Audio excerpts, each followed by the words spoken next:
வணக்கம். இது நியூஸ் ஃபர்ஸ்டின் மதிய நேர பிரதான செய்தி. உங்களோடு இணைந்து கொள்ளும் நான் டில்ஷாட் தேவதாசன். முதலில் தலைப்பு செய்திகள். யாழ் பல்கலைக்கழகத்துக்கு முன்பாக தற்காலிக ஊழியர்கள் சிலர் சாகும் வரை உண்ணாவிரத போராட்டம். தனியார் பஸ் ஊழியர்கள் 3 தாக்கிய குற்றச்சாட்டின் பேரில் ஆராய்ச்சிக்கட்டு பிரதேச சபையின் தலைவர் கைது. ஐக்கிய தேசிய கட்சி செயற்பாட்டாளரின் பேரணி மீது மாத்தறையில் நடத்தப்பட்ட தாக்குதல் தொடர்பில் மேலும் 6 பேர் சரண்.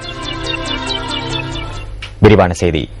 யாழ் பல்கலைக்கழகத்திற்கு முன்பாக 17 தற்காலிக ஊழியர்கள் சாகும் வரை உண்ணாவிரத போராட்டத்தில் ஈடுபட்டுள்ளனர். கடந்த 10 மாதங்களாக பல்கலைக்கழகத்தின் பராமரிப்பு பணிகளில் ஈடுபட்டிருந்த ஊழியர்களே போராட்டத்தை முன்னெடுத்துள்ளனர். தம்மை திடீரென பணி நீக்கம் செய்ய பல்கலைக்கழக நிர்வாகம் மேற்கொண்ட நடவடிக்கையால் நெருக்கடி நிலைக்கு தள்ளப்பட்டுள்ளதாகவும் உண்ணாவிரத போராட்டத்தில் ஈடுபட்டுள்ள ஊழியர்கள் தெரிவிக்கின்றனர். புதிதாக ஊழியர்களுக்கான நியமனம் வழங்குவதிலும் முறைகேடு இடம்பெற்றுள்ளதாக யாழ் பல்கலைக்கழகத்துக்கு முன்பாக சாகும் வரை உண்ணாவிரத போராட்டத்தில் ஈடுபட்டுள்ள ஊழியர்கள் கூறுகின்றனர். இந்த குற்றச்சாட்டுகள் தொடர்பாக யாழ் பல்கலைக்கழக துணைவேந்தர் பேராசிரியர் வசந்தி அரசரத்னத்திடம் தொடர்பு கொண்டு கேட்டபோது இவர்கள் நாளாந்த சம்பள அடிப்படையிலேயே பணியில் அமர்த்தப்பட்டிருந்ததாக கூறினார். உயர்கல்வி அமைச்சரிடமிருந்து கிடைக்கும் பெயர் பட்டியலுக்கு அமைய ஊழியர்களுக்கான நிரந்தர நியமனங்கள் வழங்கப்படுவதாகவும் துணைவேந்தர் சுட்டிக்காட்டினார்.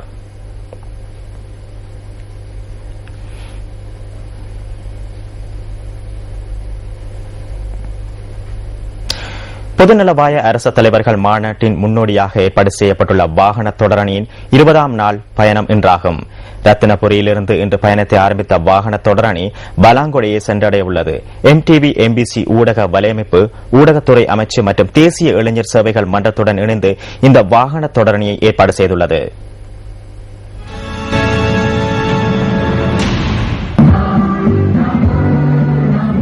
பொதுநலவாய அரசு தலைவர்கள் மாநாட்டுக்கு முன்னோடியாக ஏற்பாடு செய்யப்பட்டுள்ள வாகன தொடரணியின் இன்றைய ஆரம்ப நிகழ்வு இரத்தினபுரி நகரில் இடம்பெற்றது.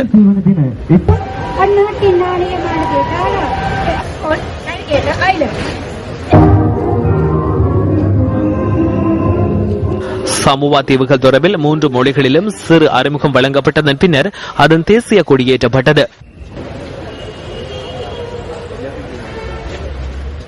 சப்ரகமு மாகாண அமைச்சர் ரஞ்சித் பண்டார இந்த கொடியை ஏற்றி வைத்தார்.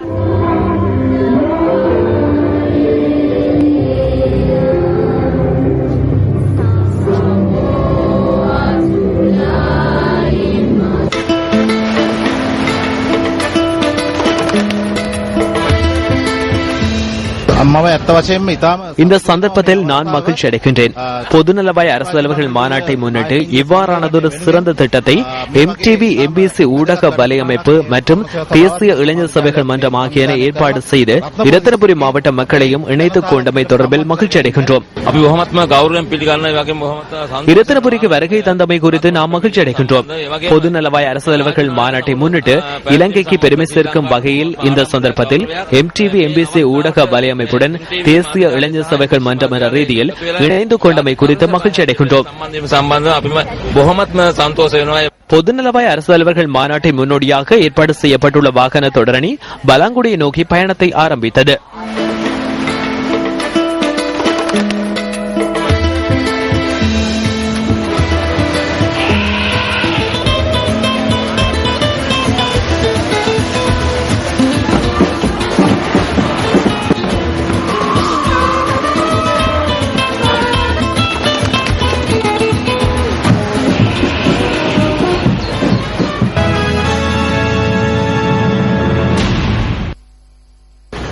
பொதுநலவாய அரசு தலைவர்கள் மாநாட்டை முன்னிட்டு இலங்கை பூராகவும் பலவும் வந்து கொண்டிருக்கும் எமது வாகன தொடரணி இன்று ரத்தினபுரியிலே எமது பயணத்தை ஆரம்பித்து தற்போது பலாங்குடையிலே எமது பயணத்தை முடித்துள்ளோம். நாளை காலை பலாங்குடை நகரில் இடம்பெறும் நிகழ்வுகளின் பின்னர் நாம் இங்கிருந்து பண்டரவளை நோக்கி பயணிக்க உள்ளோம். நாளைய தினம் நம்மோடு இணைந்து மக்களுக்கான கௌரவத்தினையும் பொதுநலவாய அரசு தலைவர்கள் மாநாடு சிறப்பாக நடத்துவதற்கான வாழ்த்து செய்திகளையும் பலாங்குடை மற்றும் பண்டரவளை வாழ் மக்கள் தெரிவித்துக் கொள்ள முடியும். தொடர்ந்தும் நமது வாகன தொடரணி தொடர்பான தகவல்களை உடனுக்குடன் வழங்க உள்ளோம். நியூஸ் பிளஸ் செய்திகளுக்காக பலாங்குடையிலிருந்து ராசதுரை ரூபாய். தனியார் பஸ் ஊழியர்கள் சிலர் மீது தாக்குதல் நடத்தப்பட்டதாக கூறப்படும் சம்பவம் தொடர்பில் ஆராய்ச்சிக்கட்டு பிரதேச சபையின் தலைவர் இன்று கைது செய்யப்பட்டுள்ளார். மாரவில போலீசார் இன்று முற்பகல் அவரை கைது செய்ததாக போலீஸ் ஊடக பேச்சாளர் சிரேஷ்ட போலீஸ் அத்தியட்சகர் அஜித் ரோஹன தெரிவித்தார். நேற்று மாலை சிலாபம் மகவேவ பகுதியில் 2 சாரதிகள் மற்றும் நடத்துனர் மீது நடத்தப்பட்ட தாக்குதல் தொடர்பில் பிரதேச சபையின் தலைவர் மீது குற்றம் சுமத்தப்பட்டிருந்தது. இந்த தாக்குதல் சம்பவத்தை கண்டிக்கும் வகையில் சிலாபம் மற்றும் புத்தளம் ஆகிய பிரதேசங்களில் இருந்து கொழும்புக்கு சேவையில் ஈடுபடுகின்ற தனியார் பஸ்களின் ஊழியர்கள் பணி பகிஷ்கரிப்பில் ஈடுபட்டனர்.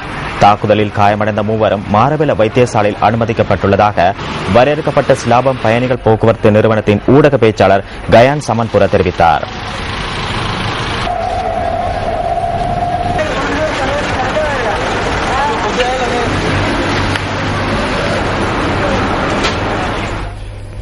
ஐக்கிய தேசிய கட்சியின் தலைவர் பதவியிலிருந்து விலகுமாறு ரணில் விக்ரமசிங்கவை வலியுறுத்தி மாத்தறையில் மேற்கொள்ளப்பட்ட ஆர்ப்பாட்ட பேரணி மீது நடத்தப்பட்ட தாக்குதல் தொடர்பில் தேடப்பட்டு வந்த மேலும் 6 பேர் போலீஸ் நிலையத்தில் இன்று சரணடைந்துள்ளனர். போலீஸ் நிலையத்தில் சரணடைந்தவர்களில் சுதத் சந்திரசேகர, கிச்சிரி காட்டப்பிட்டிய, லக்ஷ்மண் விஜயமான, சுரனிமல ராஜபக்ச ஆகியோரும் அடங்குவதாக போலீஸ் ஊடக பேச்சாளர் சிரேஷ்ட போலீஸ் அத்தியட்சகர் அஜித் ரோஹன தெரிவித்துள்ளார். இதற்கமைய மாத்தறையில் நடத்தப்பட்ட தாக்குதல் தொடர்பில் 53 பேர் கைது செய்யப்பட்டுள்ளதாக போலீஸ் ஊடக பேச்சாளர் கூறியுள்ளார். இன்று சரணடைந்தவர்களில் சப்ரகமுக மாகாண சபையின் உறுப்பினர் ஒருவரும் அடங்குவதாக அவர் குறிப்பிட்டுள்ளார். மாத்தறை போலீஸ் நிலையத்தில் சரணடைந்த சந்தேக நபர்கள் இன்று நீதவான் நீதிமன்றத்தில் ஆஜர்படுத்தப்படவுள்ளனர். நீர்ப்பாசன திணைக்களத்திற்கு சொந்தமான நீர்த்தேக்கங்களின் நீர்மட்டம் அதிகரித்துள்ளது. நீர்த்தேக்கங்களை அண்மித்த பகுதிகளில் பெய்த கடும் மழையே இதற்கு காரணம் என திணைக்களத்தின் பணிப்பாளர் நாயகம் பத்திரா கமல்தாச தெரிவித்துள்ளார். கடந்த 2 நாட்களாக பெய்த மழையினால் நீர்த்தேக்கங்களின் நீர்மட்டம் ஓரளவு அதிகரித்துள்ளதாக நீர்ப்பாசன திணைக்களம் குறிப்பிடுகிறது. கடந்த மாதங்களில் நீர்த்தேக்கங்களின் நீர்மட்டம் 36% காணப்பட்டாலும் தற்போது அந்த அளவு 50% வரை அதிகரித்துள்ளதாக திணைக்களத்தின் பணிப்பாளர் நாயகம் சுட்டிக்காட்டியுள்ளார். பருவமழை பெய்வதற்கு முன்னர் இந்த மழை வீழ்ச்சி பதிவாகியுள்ளதாக அவர் தெரிவித்தார். எவ்வாறாயினும் இந்த முறை பெரும்போக பயிற்சிகை ஆரம்பமாவதற்கு முன்னர் இவ்வாறு மழை பெய்தமை அதிர்ஷ்டமானது என்று நீர்ப்பாசன திணைக்களத்தின் பணிப்பாளர் நாயகம் பத்ரா கமலதாச மேலும் தெரிவித்துள்ளார்.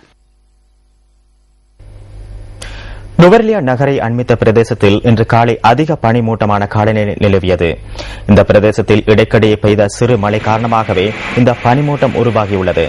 இந்த மோசமான காலநிலை காரணமாக பிரதேசத்தின் போக்குவரத்திற்கு பாதிப்பு ஏற்பட்டுள்ளதாக எமது பிராந்திய செய்தியாளர் குறிப்பிட்டார்.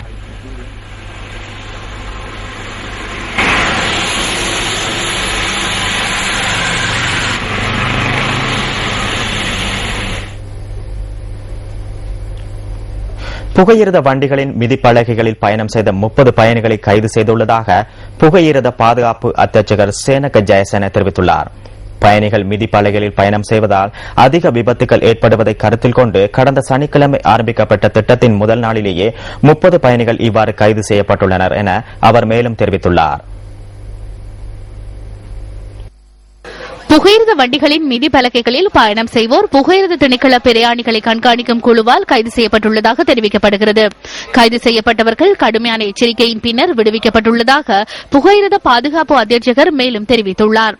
புகையிரத வண்டிகளின் மிதி பலகைகளில் பயணம் செய்தல், பயணித்துக் கொண்டிருக்கும் புகையிரதத்தில் ஏறுதல் போன்றவையே அதிகமான விபத்துகளுக்கு காரணம் என்றும் அவர் மேலும் தெரிவித்துள்ளார். கைது செய்யப்படும் நபர்களுக்கு எதிராக சட்ட நடவடிக்கை எடுக்கப்படும் எனவும் அத்துடன் ஏற்கனவே கைது செய்யப்பட்டவர்கள் கடுமையாக எச்சரிக்கப்பட்டு அவர்களுக்கு இது தொடர்பில் அறிவுறுத்தல்கள் விடுக்கப்பட்டதாகவும் அவர் தெரிவித்துள்ளார்.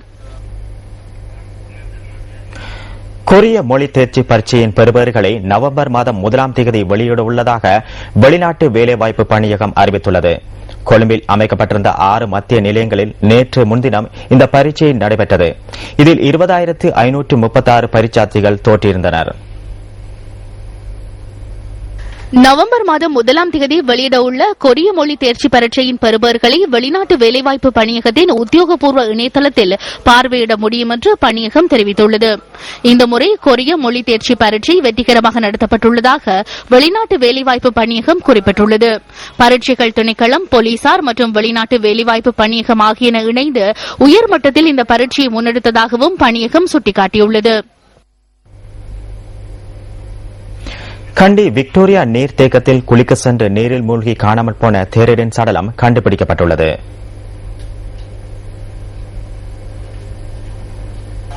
வலப்பிட்டிய அமரஸ்ரீ ஆராம விகாரையின் தேரரை இவ்வாறு உயிரிழந்துள்ளார்.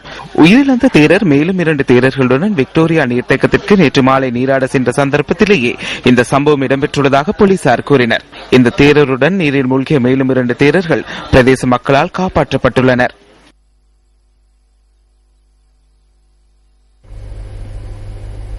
கலேவல கலகிரியாகம கிரலகொல்ல பிரதேசத்தில் இன்று அதிகாலை வீடு ஒன்றுக்குள் அத்துமீறி நுழைந்த நபர் ஒருவர் வீட்டில் இருந்தவர்கள் மீது பெட்ரோலை வீசி தீ வைத்து தப்பித்து சென்றுள்ளார். இதன்போது காயமடைந்தவர்கள் தம்புள்ள வைத்தியசாலையில் அனுமதிக்கப்பட்டுள்ளதாக போலீஸ் ஊடக பிரிவு தெரிவித்துள்ளது. பெண் ஒருவரும் அவரின் தாய் மற்றும் 2 பிள்ளைகளும் காயமடைந்துள்ளனர். குறித்த பெண்ணுடன் தொடர்பு வைத்திருந்த ஒருவர் மீது இந்த தாக்குதல் தொடர்பில் சந்தேகிப்பதாக போலீசார் கூறினர். அவரை கைது செய்வதற்கான விசாரணைகளை போலீசார் மேற்கொண்டு வருகின்றனர். இந்த சம்பவத்தில் 31 வயதான பெண்ணும் 60 வயதான அவரின் தாயும் காயமடைந்துள்ளனர். அத்தோடு 9 வயது மற்றும் 4 வயதுடைய 2 பிள்ளைகள் காயமடைந்துள்ளதாகவும் சம்பவத்துடன் தொடர்புடைய சந்தேக நபரை கைது செய்வதற்கான விசாரணைகள் முன்னெடுக்கப்படுவதாகவும் போலீசார் குறிப்பிட்டனர்.